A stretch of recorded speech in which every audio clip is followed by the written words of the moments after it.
दर्शकों नमस्कार, जय सिया राम। दर्शकों, पिछले वीडियो में हमने रात्रि चौगुड़िया मुहूर्त के बारे में वर्णन किया था, उनके नाम तथा उसे निकालने की विधि। इसके बारे में आप अच्छी ढंग से अवगत हो गए होंगे तथा हमारे विप्र बंधु उससे अपना लाभ उठा सकते हैं। तो दर्शकों, आज के विषय में चलते हैं।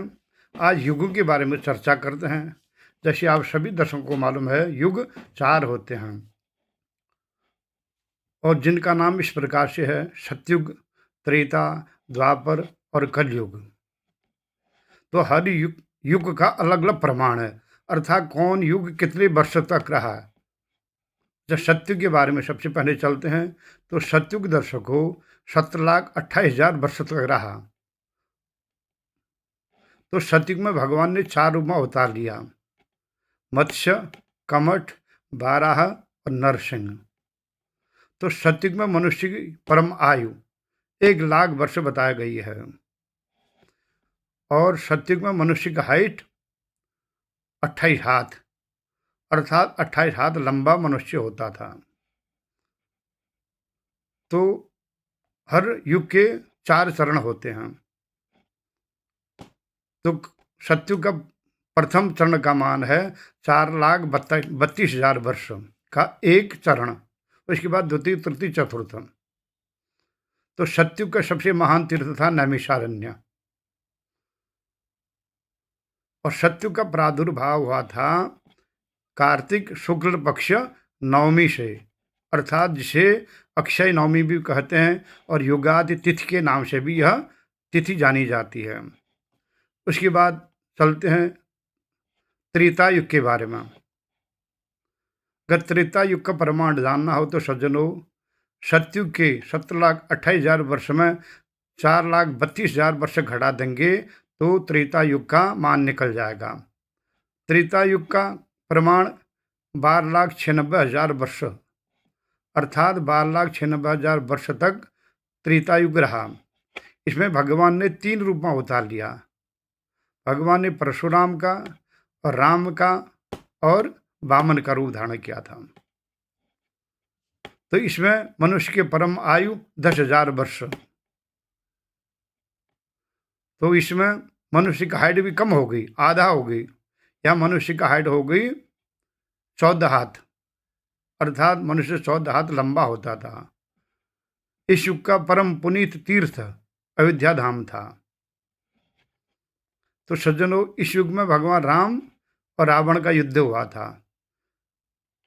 जिस समय यह युद्ध हुआ था उसमें भगवान राम की उम्र 25 वर्ष और रावण की उम्र 84 वर्ष थी, अर्थात भगवान श्री राम से रावण 59 वर्ष बड़ा था। और त्रेता युग का प्रादुर्भाव वैशाख शुक्ल पक्ष तृतीया से हुआ था, अर्थात जिसे अक्षय तृतीया के नाम से भी जाना जाता है। इसे भी युगादि तिथि कहते हैं। उसके बाद सज्जनों, द्वापर युग के बारे में चर्चा करते हैं। तो द्वापर युग का प्रमाण 8,64,000 वर्ष,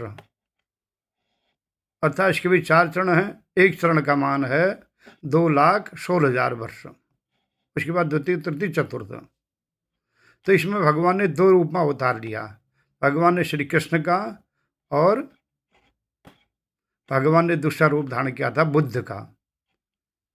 इसमें मनुष्य की उम्र, इस युग में मनुष्य की उम्र 1,000 वर्ष थी।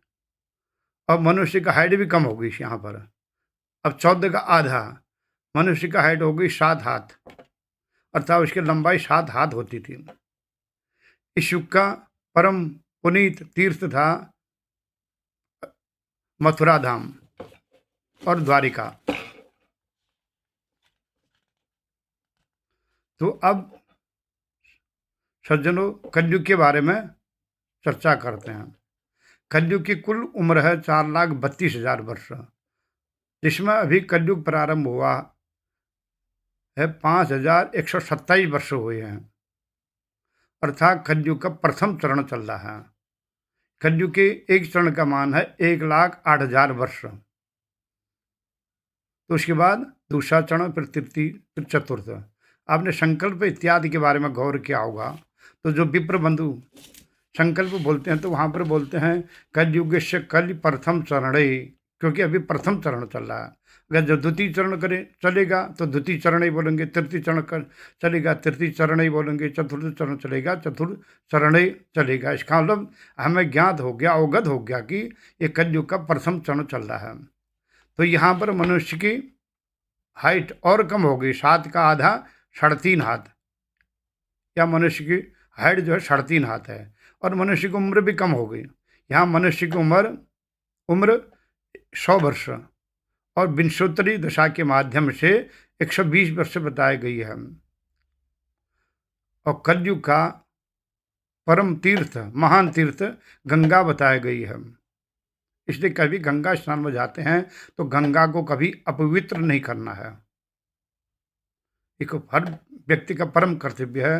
गंगा को हम साफ नहीं कर सकते हैं, गंगा माता को, तो उसको अपवित्र भी न करें। अब को कूड़ा करकट गंदगी न फेंक के आए, क्योंकि वो कलयुग का सबसे महान तीर्थ है, परम तीर्थ है।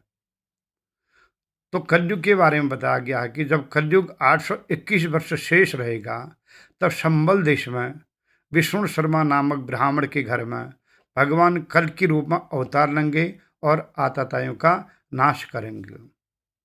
तो इस प्रकार ये चारों युगों का प्रमाण के बारे में चर्चा की है, जिसके बारे में शायद आप जानते होंगे।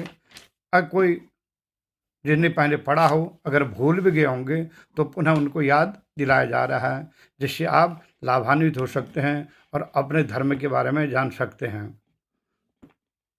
तो मित्रों, आज युगों के बारे में हमने चर्चा की। अतः फिर अगले वीडियो में किसी विषय पर फिर मिलेंगे। तब तक मुझे आज्ञा दें। जय हिंद, जय भारत, हरि ओम तत्सत।